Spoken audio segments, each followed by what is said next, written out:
Look, I think there's been a lot of programs that have attempted to try and address the issue of Indigenous education, and as we know, a lot of the stats that come out for Indigenous education are pretty poor.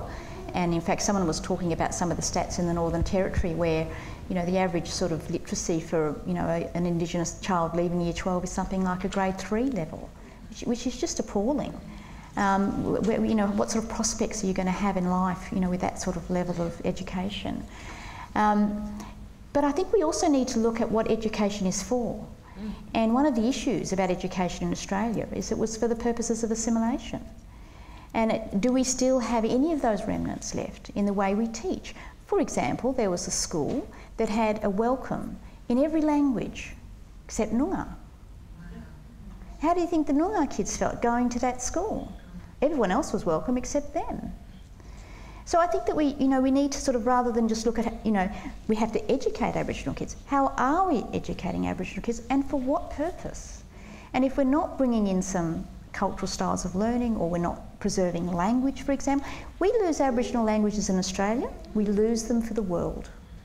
Do we preserve them? Not very well. And in fact, we're losing them at a rate of knots. So I think we need to sort of turn it on its head and look at it from a different perspective.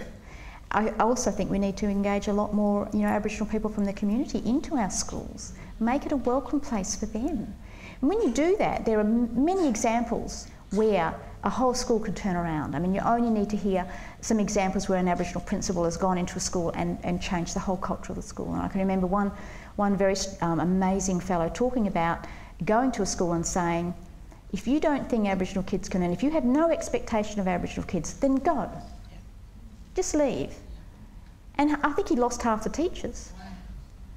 But the ones that then came decided that they would have expectations. You have no expectation of a kid, what do you think he's going to achieve?